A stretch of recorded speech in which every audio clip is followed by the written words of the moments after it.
In this video, I'm going to give you guys a detailed review and an on-feet look of the Yeezy Boost 350 V2 in the blue tint colorway.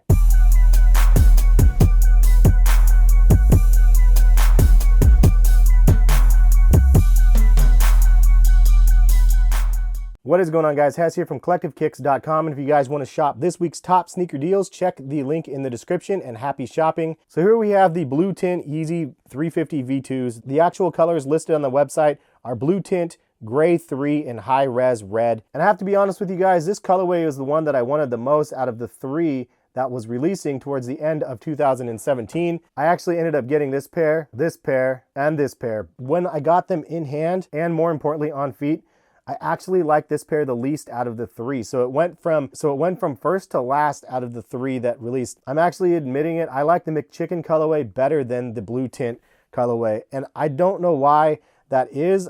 I think that this colorway looked cool, but when I put these on feet, I was really like, I don't know if I really like the overall look of these on feet. You have to definitely strategize what you wear with this more so than these. Like these, I think work better with like black pants.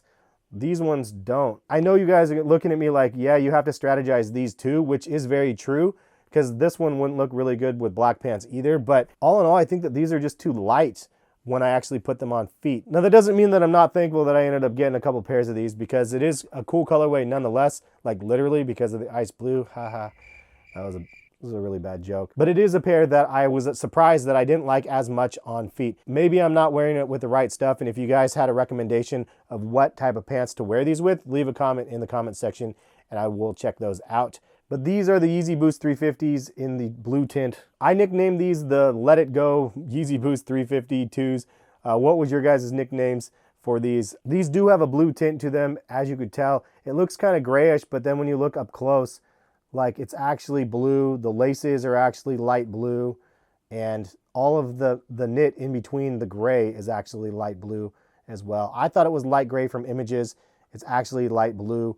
And then when you work your way down underneath the Sply logo, it kind of is kind of a heathered blue and gray both, but it's definitely solid blue right there.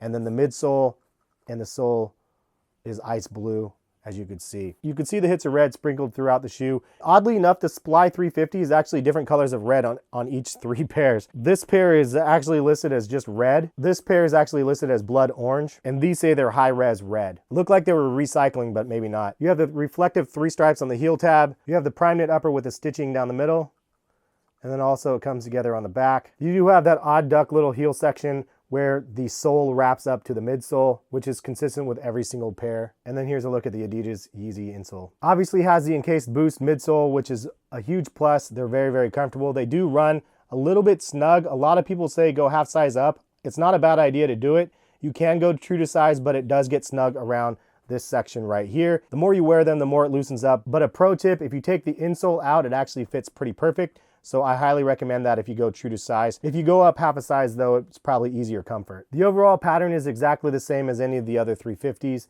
but it is just different colors. There's not much else to be said about this one. So I did a really detailed pro and con to both of the other two colorways, so I'm not gonna get too into that in this review. If you wanna see those other two reviews, I will link them at the top of the description. But I think this is a good colorway. I feel like it's one of those situations where it looks great on paper, it looks great in pictures, but when you get them on feet, they just look a little bit funky to me. But leave a comment, let me know if you guys are the same school of thought or completely different. Regardless, it is the last pair of Yeezys that are releasing in 2017. Some people are gonna be like, well, why did you buy them if you didn't like them? And again, it's not that I didn't like them from pictures. I thought they looked great. Probably happens to you guys when you go clothes shopping as well, where you buy something and you try it on and you're like, this looks terrible on me. Like, if you guys know what I'm talking about, leave a comment with whatever that last item was, shoe or clothes or hat that you bought, and you're like, this looks terrible on me. That's the way I kind of feel with these.